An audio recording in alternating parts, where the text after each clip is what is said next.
جو اعتراض کرنے والے اعتراض کرتے ہیں کہ یہ سلام کہاں سے جائز ہے، تو رب کائنات خود ارشاد فرما رہا کس سے؟ ایک پیغمبر سے، اپنے کلیم سے، اور خود رب کائنات قرآن پاک کے اندر ارشاد فرما رہا ہے 22ویں پارے کے اندر، ان اللہ و ملائکتہ یصلون علی النبی یا ایھا الذین آمنوا صلوا علیہ وسلموا تسلیما۔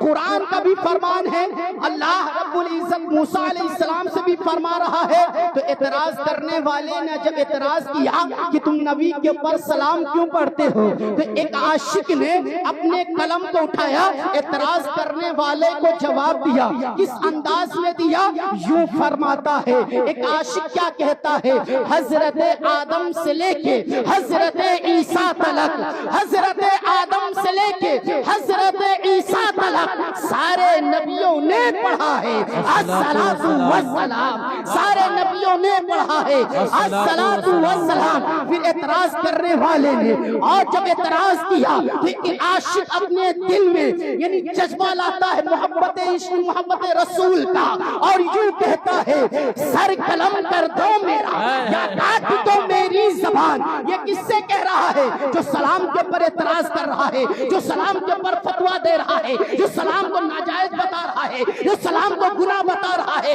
اس کو ایک عاشق یہ جواب دے رہا ہے سر قلم کر دو میرا یا کاٹ دو میری زبان، سر قلم کر دو میرا یا کاٹ دو میری زبان، ہے نس نس میں بسا الصلاۃ والسلام، ہے نس نس میں بسا الصلاۃ والسلام۔ نعرہ تکبیر، نعرہ رسالت، نعرے کا جواب بھی دیتے رہے، نعرہ رسالت، جشن رحمت للعالمین، مسلک اعلی حضرت، نعرہ تکبیر،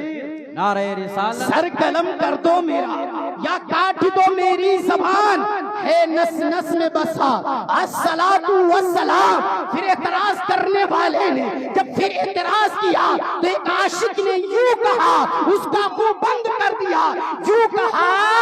میں وہ سنی ہوں جمیل قادری مرنے کے بعد، میں وہ سنی ہوں جمیل قادری مرنے کے بعد میرا بھی لاسا کہے گا الصلاۃ والسلام، میرا بھی لاسا کہے گا الصلاۃ والسلام، میرا بھی لاسا کہے گا الصلاۃ والسلام۔ اب اس اعتراض کرنے والے نے اپنا سر پکڑ لیا، اپنی زبان کو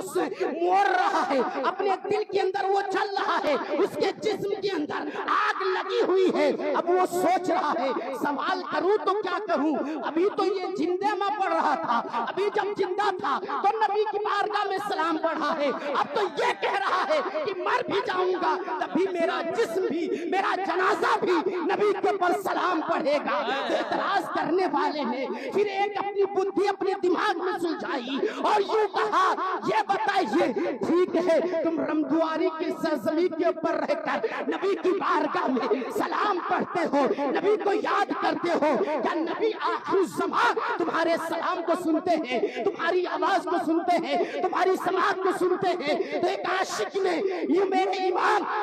احمد رضا خواہ فاضل رضی اللہ تعالی عنہ نے اس کا یوں جواب دیا، کیا دیا؟ ہم یہاں سے پکارے وہاں وہ سنے، ہم یہاں سے پکارے وہاں وہ سنے، مصطفیٰ کی سماعت پہ لاکھوں سلام، مصطفیٰ کی سماعت پہ لاکھوں سلام۔ میرے امام نے فرمایا دور نزدیک کے سننے والے وہ کان، دور نزدیک کے سننے والے وہ کان، تانے لالے کرامت پہ لاکھوں سلام، تانے لالے کرامت پہ لاکھوں سلام۔ تو غور کیجئے یہ میرے آقا سرکار مصطفیٰ صلی اللہ تعالی علیہ وسلم کی شان ہے۔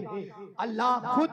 اپنے محبوب کے اوپر درود پڑھ رہا ہے اور پڑھوا رہا ہے۔ تو ہم اتنے خوش نصیب انسان ہیں جو اپنے محبوب کے اوپر درود پڑھتے ہیں، اپنے محبوب سے محبت کرتے ہیں، اپنے محبوب سے الفت کرتے ہیں۔ محترم حضرات غور کیجئے اللہ رب العزت اپنے محبوب صلی اللہ علیہ وسلم کی شان بہت بلند و بالا کیا ہے۔ آئیے میں درود شریف پڑھتا ہوں، اللہم صلی علی سیدنا مولانا محمد وآلہ وسلم، صلاۃ و سلام علیک یا رسول اللہ صلی اللہ تعالی علیہ وسلم۔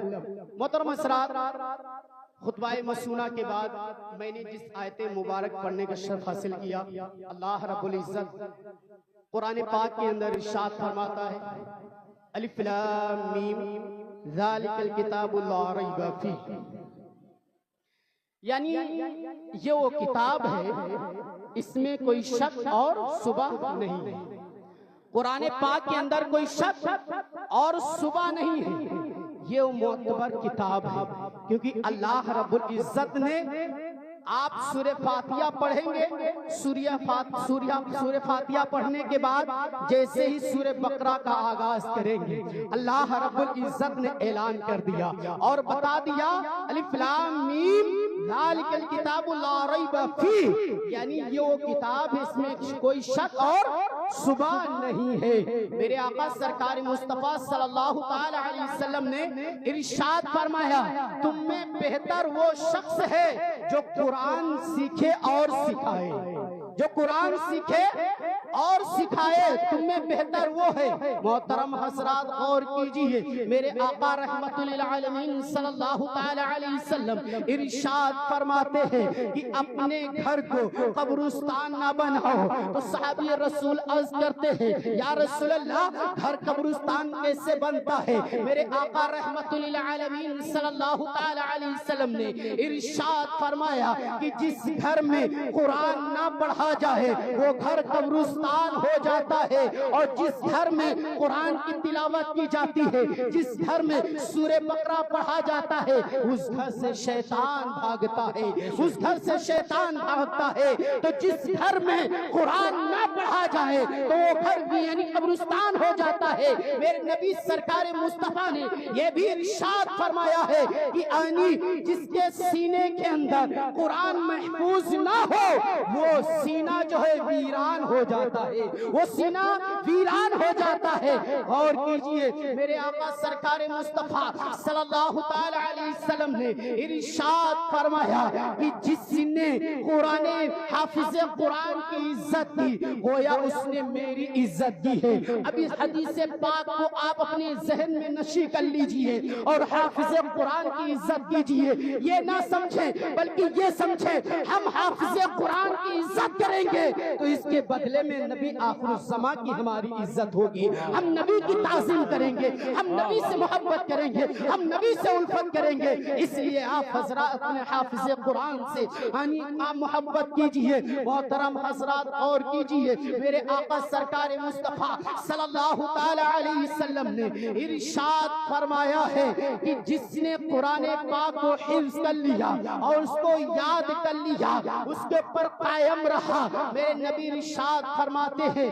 وہ حافظ قرآن ایسے 10 لوگوں کو جنت میں لے کے جائے گا جس کے اوپر دوزخ واجب ہو چکی ہے، جس کے اوپر دوزخ واجب ہو چکی ہے، وہ حافظ قرآن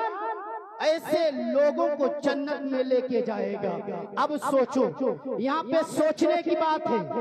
ذہن میں جو پردہ پڑا ہے اسے ہٹانے کی بات ہے۔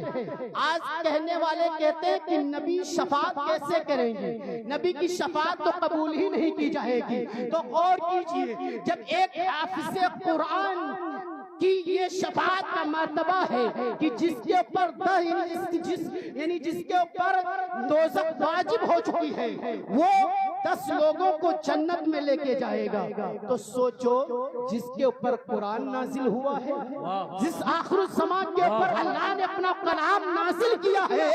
اس نبی کی شفاعت کا عالم کیا ہوگا، اس مدینے کی شفاعت کا عالم کیا ہوگا، احمد مختار کی شفاعت کا عالم کیا ہوگا۔ تو یوں ہوگا پیش حق مزدہ شفاعت کا سناتے جائیں گے، پیش حق مزدہ شفاعت کا سناتے جائیں گے، آپ روتے جائیں گے ہم کو ہنساتے جائیں گے، آپ روتے جائیں گے ہم کو ہنساتے جائیں گے۔ کسی شاعر نے کیا ہی خوب کہا ہے، یعنی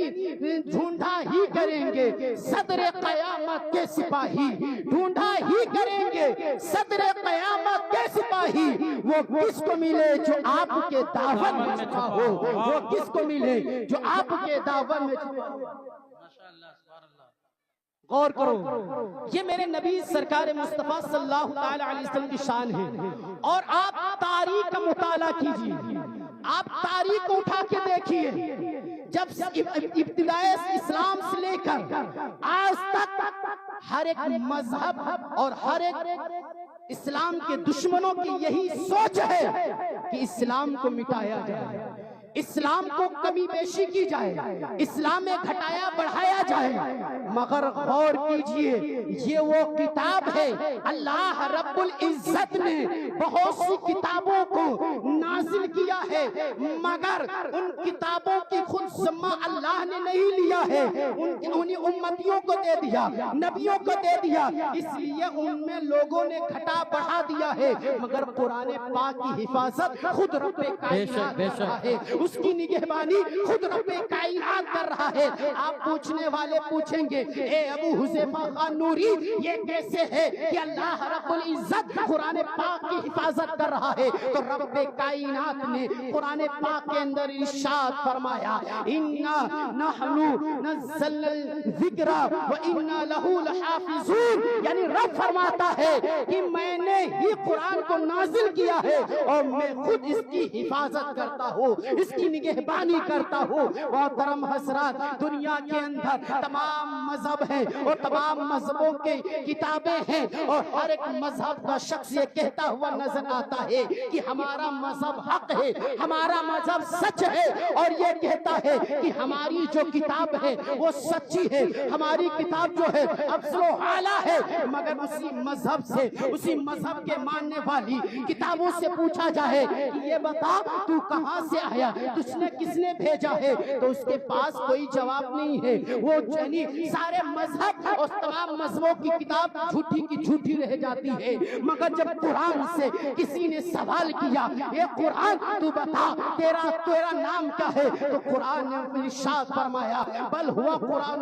مجید فی لوح محفوظ، یعنی میرا نام قرآن ہے۔ کسی نے سوال کرنے والے نے سوال کیا، اے قرآن بتا تو کہاں سے آیا، تو قرآن نے جواب دیا، تنزیلا من رب العالمین، یعنی میں رب کائنات کے پاس سے آیا۔ سوال کرنے والے نے سوال کیا، اے قرآن تو بتا تو کس کے پاس آیا، تو قرآن نے جواب دیا، نزول علی محمد، یعنی میں محمد مصطفیٰ کے پاس آیا۔ محترم حضرات غور کیجئے، پھر سوال کرنے والے نے جب یہ سوال کیا، یہ بتا تو کس لیے آیا، تو قرآن درس کے کہتا ہے، قرآن اعلان کر کے کہتا ہے، اے لوگوں سنو سنو، ہدی للناس، یعنی میں انسانوں کے لوگوں کی ہدایت کے لیے اور رہنمائی کے لیے آیا ہوں۔ تو قرآن ہمارے لیے، آپ کے لیے رہنمائی کے لیے آیا ہے، ہدایت کے لیے آیا ہے۔ یہ وہ کتاب ہے